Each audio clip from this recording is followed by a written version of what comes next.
We're back now with more on our special series on transgender kids. Last night, we introduced you to 5-year-old Jacob and his family. The response has been overwhelming. We've heard from so many of you on social media. Tonight, we meet a child a little bit older than Jacob, 8-year-old Malisa. Her story first received national attention because of a message from her grandfather. Our national correspondent Kate Snow continues her reporting. Where's this one? Yeah, you got it. 8-year-old Malisa Phillips and her grandpa spend a lot of time together. Okay. Just try this. She and her brothers call him Ji-chan, Japanese for grandfather. Back in February, he posted a photo of the two of them on Twitter.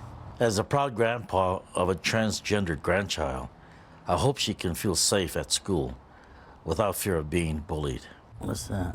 The tweet got a lot of attention because Mike Honda isn't just a grandfather, he's a United States congressman. You have a very public job, member of Congress, and you can choose to keep some things private. Why did you decide to make this public?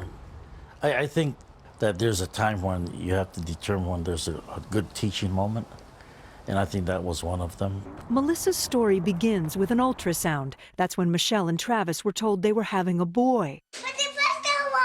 But as soon as she could, Melissa made clear she believed something else, that she was a girl. She wanted the princess gowns and the princess heels and the tiaras and the wands. She had them all. But as years went by, they realized it was much more than dress up. It was how she saw herself. What did you feel like on the inside? Like I was a girl, not a boy. Her self-portraits have always been with long hair, and as a princess, you know, she's always wearing a dress in her self-portraits. You want to be supportive of your child and let them do what they want, explore, express themselves, but at the same time you're thinking, okay, what are other people going to think? Then one Halloween, a family friend gave her a wig to go with her costume. She was 6. She put it on and saw her reflection in the sliding glass and then in the TV, and she just sat up straighter, and she started kind of posing and realizing, this matches. And that's kind of when I feel like she switched over. When you looked in the mirror, what did you see? I saw the person who I really was. Last summer, on her 8th birthday, they made the transition. With the support of her teachers and school, they sent an email to family and friends saying, It's Melissa now. You need to address her as Melissa and use the right pronouns and so on. And while 8 may sound young, when they see the difference in their daughter, Michelle and Travis wish they'd helped Melissa transition sooner. It hurts to think that she lived so long as someone that she didn't feel she was inside. They didn't understand at first, then they started to understand and let me be who I was. Like all kids who transition at a young age, Melissa hasn't had any medical intervention, no hormones or surgery. But as an 8-year-old, decisions are coming, like whether or not to use hormone blockers to prevent puberty. Have you thought through whether you'll do anything with her hormones when she's approaching puberty?